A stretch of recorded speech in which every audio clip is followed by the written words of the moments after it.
was doing bodybuilding because I remember I got bit by the bug in college. And my ex-wife, Stephanie, was like, "You're really good at this diet thing for people. Why don't you start a company?" And it was just side money for us to go on vacation. Right. I was doing it out of my house. I wasn't even charging a fee. I was free. If you bought some Beverly International supplements from me, that I would make a markup on that. That was it. But I was taking people that were perennial second and third place finishers and putting them on stages, and they're winning now and winning overalls. So the word starts to spread, and now my Sundays are packed every 30 minutes till 8 o'clock at night from 10 on, seeing people. And finally, she's like, "You either got to start charging for this and make a real buck, or we got to stop this. Like, this is cutting into family time. Like, you're in." But I loved it. So I said, "Okay, I'll start charging." I was $200 for a 16-week prep. Did a few of those, and the guys now, right, and I did a few of those, and the guys are like, "Dude, I would have paid like $1,000 for what you just did for me," and I'm like, So I started raising the rates, right? You're like, I like how. And then this side business that was going to pay for vacations is now legitimately making $5, $6, $8, $7,000 a month. But now I got to go and I got to be a lawyer. So at night I got to work I got to work, not damn, but I got to work more till midnight. So I'm a lawyer all day. I go to the gym and then I'm working till midnight. I'll stop there because that was a lot, but that's how I got there. It was never a direct path. I tried a bunch of different shit, but all of the shit I tried was professional. I went and got my education, and then I kind of figured it out. Fair. So I'm going to get into this, but when did the moment come where you had to like look the fucking gun, I guess, down and say, "Hey, I've either got to really do this, and that means lose quote unquote safety, security." Big time. When did that moment finally hit you, and what was your immediate thought, and how did you cope with that immediate thought? I'll be honest. The business was already making good money. Right. I was making about probably an extra $17,000 by 2016, and I still had my lawyer income. Right. And so my ex-wife at the time, Stephanie, was saying, you can quit now. Just quit. Because it was tough. I had to be a lawyer all day and then come home and work the cases all night. Right. Yeah, because those cases ain't easy. I do them too. They're not easy. And the prep and just everything. So she was always telling me to actually quit. But I don't jump in with 2 feet on anything I do. I put a toe in. I put a couple toes in. Now my foot goes in, and I finally go in. And so I had to know that this was going to be successful. I had to keep seeing this go like on an upward trajectory. And it did. There wasn't even one year where it dipped. Every year I'm getting more and more successful. And I finally had to, have a professional moment where it's like, listen, I'm feeling guilty. I'm feeling turmoil because I'm not giving my lawyer job 100%. And it got to the point where like I knew it kind of by the back of my hand. I knew what I could do, what I didn't have to do. And I didn't feel right with my boss because he was a really cool guy. And there was times where I wasn't getting things back to him. You actually said your boss was a cool guy. Yeah. Wow. You gave another man who was your boss a compliment. That's weird nowadays. No, he was a really cool guy.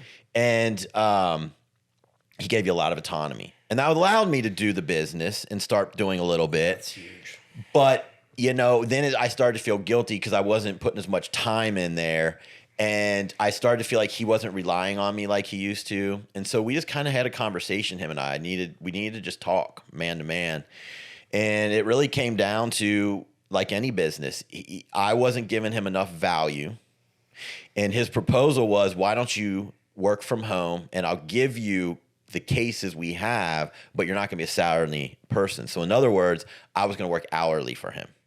And he said, name your rate. I said, $250. He goes, done. So I tried it that way. And what I found was I was so engulfed in my Scooby prep work, I hated to turn back on the lawyer cap. And so I said to myself, listen, this is where you want to be. You're living with a bit of angst because you don't want to stop and do this. He'll understand. He'll go get another attorney who's probably going to do a better job, let's be honest, because I know where my passion is. So I finally said, you know what, man, Bob, I'm really sorry, but this is just not working. I got to go all in on this, and it's what I got to do. And so I gave up about $120,000 of income, and I just went all in, man. It had to be done. And I'll be honest with you, if I worked like a swing shift job or I worked a hard manual labor job, I would have quit probably 3 or 4 years prior to that.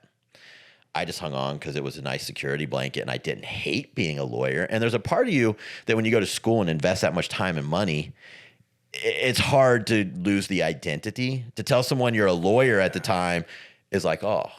And then when I say, yeah, I'm a prep coach, it's like, what the fuck is that? Nobody knows what it is. No, and it's like, yeah, you probably scrimp by and blah, blah, blah. Little they know, I'm making $17,000 doing this shit online. And this is, 2016. But I did it. Sure. So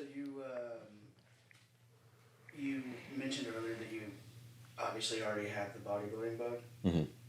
But when did you get the bodybuilding? Like, what is the story? Your story behind like that part? Because I don't know. So with soccer, I had to put on size. So I started training after that first year. There was only 3 of us that made varsity, and I was one of them. But I didn't get any playing time because I was like $120. And so they said, you just got to grow. So I started bodybuilding January of 1997, right after the soccer season. I came back from Christmas and I said, I got to do this. I got to get into this so I can play next year. Well, I loved it so much that I really didn't want to go back to soccer. When I'd go back to soccer, I'd lose 15 pounds that I just worked for. And I didn't like that. And I liked being strong because I'd always been like small and like just, I started puberty late, and all these things have massive impact on your life, and we can delve into those things.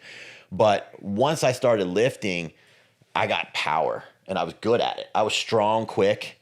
People were now calling me the ripped kid. I was only maybe put on 15 pounds. I'm 135, but because I have nice looking muscles and I'd taken my shirt off, and I'm getting acknowledgement.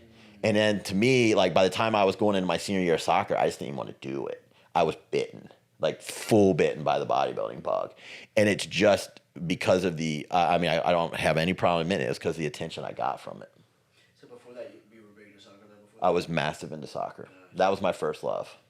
But I never worked hard enough at it, and I do regret that. It came very easy. By the time I was 13, I was on the state soccer team. There's things called ODP, Olympic Development, and they're trying to bring up to build a better Olympic team. And at the state level, every kid tries out. And I was one of 17 that made that. And I had to drive up to Columbus and train once a week. And I ended up hating it because I didn't know how to work hard. Things just came easy. And so I never really developed the soccer piece of it. I went to school on a Division III scholarship. From where my trajectory was, I should have been much, much better. It's like we were talking about earlier, though. If that would have happened, then you wouldn't have gotten into bodybuilding. I would not have gotten into bodybuilding potentially, and I wouldn't be living the whole life that I live now that I really enjoy. But that bug hit because I had to get better for soccer, and then it ended up being that became my passion. So I have a question for you. Because of what I went through my childhood, baseball was my first love. Mm-hmm. I can't watch a baseball game on TV. Oh, wow. Can you watch a soccer game on TV? Because I can't help but think like what could have been. Yeah. So, you know what I mean? Like I can totally see that from you. And what I mean by my regrets are I had all the talent in the world, but I just didn't work harder than I went to practice, but I never worked harder. And I didn't get into the weight room right away. If I had to do high school all over, I would have done it way better. But my biggest regret is I walked off the field junior year of college, and I lost my starting position, and I didn't care to work harder to get it. And I wonder if I should have. And so that is a regret. But answering your question, I love watching soccer. We have a pro team now in Cincinnati. They almost made it to the cup, and I have no problem watching it because I think bodybuilding was where I made up. I learned to work hard. I went pro. I even had a pretty good placings on the pro stage when I competed. So for me, that was kind of like redemption. Mm-hmm. And I picked a really fucking hard sport to be redeemed in when your natural body is 120, 130 pounds. Yeah, no, That's very, very true. Logan, how much time do we have as we start kicking in this? So I can start figuring out my 7 minutes. beautiful. All right, so everybody, no, Jason does not know these questions. So my whole goal was I was really cruising out there to see what I wanted to ask people. I wanted to ask people, like, especially just men from all walks of life. And we do this on Syndicate with Robo. Their hardest moments, things that just you don't really get out of a podcast because you're usually bringing someone on for their topic of interest. And oftentimes we lose who the people behind those topics of interest are. And I think now more than ever, you see a lot of men who feel like worthless. And I think a lot of men sometimes feel like they just cannot really get out there and talk or don't want to, don't even know what it looks like. So